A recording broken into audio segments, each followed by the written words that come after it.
Hey guys, welcome to the Joya channel. I am Joya and I am so glad to be here with you.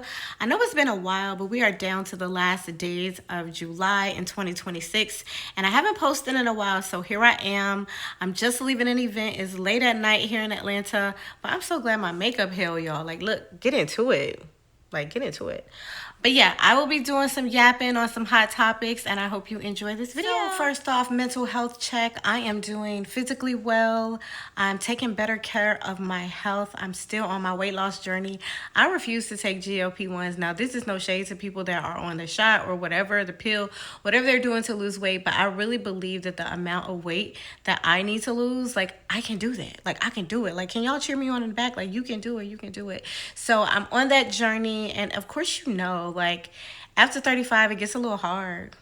I'm just letting y'all know. After 35, it gets a little hard to lose weight, but nevertheless, I am still on that journey. Spiritually, I'm doing well. God has been speaking to me so clearly, like even with connections that I have, like friendships, work relationships. He's really been revealing like who has my heart and who should be my anchors in this season of my life. And I thank him for that. And it's not taking me a long time to figure that out. Like he's not necessarily exposing people, but I'm in my own heart receiving the discernment that I need to be able to better position myself and continue with the rest of my life, my journey, and my purpose. Mentally, I am doing so much better. Not that I was doing like horrible. Like I don't want y'all to think like I be going through all these like mental battles and stuff like that. There was a season of my life that I was, but I'm not going through that now. I'm doing really great mentally. I'm very grounded. I'm balanced. I know when to pull back. I know when it's time for me to take breaks when I'm working. I know when I need work-life balance from people, from things, and from projects. I'm meeting my deadlines. I'm just doing really good. So I will say in this season, I am realigning myself with other like-minded leaders. When I was young, I was very involved in organizations like the Urban League and United Way and the NAACP and several church conventions. And I strayed a little bit away from that post-college, just trying to get myself together. But I am realigning myself with those organizations and those institutions to have a better pulse on what's going on in the world and to refine my purpose. So I'm aligning with leaders that are like that. I just came back from the NAACP conference in Chicago, and this was coupled with another conference that I was a part of, the Felony Murder Reform Conference, because, you know, of course, I still work in policy and law. But while at the NAACP conference, Benjamin Crump, who is representing the family of Nolan Wells, this is the individual that was found dead in the water on Horn Island in Mississippi. He was boating with all white individuals, and he was the black individual that turned up dead. Yes, it is a race thing. I was just talking to my sister about that. Like, we are so tired. We retired in 1950s with Emmett Till. We retired with Medgar Evers. We retired when we found out the countless number of people that have been hung or found hanging from trees in Mississippi from as early as the 2000s to 2023. We're just tired. There's this report called the Crimson Report that I found from a nonprofit organization by the name of Julian Freedom. Julian, I really want to find out if there's a way that Flock and Julian can work together to address the issues around state-sponsored death and lynching. Next, my sister, JD Elise Nelson. She has been in her bag when it comes to recommending books that she's reading this summer. I have my own little summer reading list, but this book right here, baby, this book right here is a book that I could not put down. I finished the book in 3 days.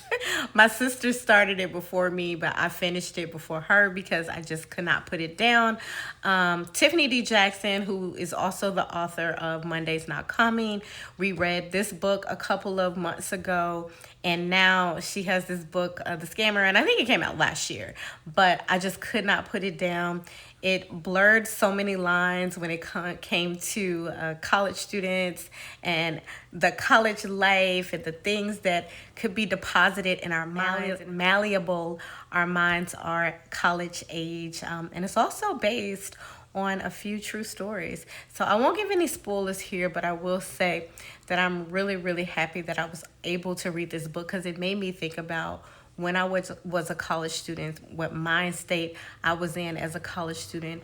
And it helped me to understand how far I've come in my thinking and my confidence now as a woman. Scammer is definitely a book that I will be talking about for the next couple of years to young people and even to my peers, because it really talks about how you as a person, you need to be grounded in thought and thinking. And your mind shouldn't be open and susceptible to the power of suggestion. And you should know your limits and you should speak up when you feel uncomfortable. The scammer, the main character, was Jordan. I identify with her in some ways when I was headed off to college in New Orleans, Louisiana at Dillard, even though I did graduate from LSU. I was able to get the HBCU and the PWI experience, but also like her friends, like the people that you envision when you're reading the book, like it's almost like people that you know. And so I also kind of thought about those people as the characters in that book. So go pick up The Scammer.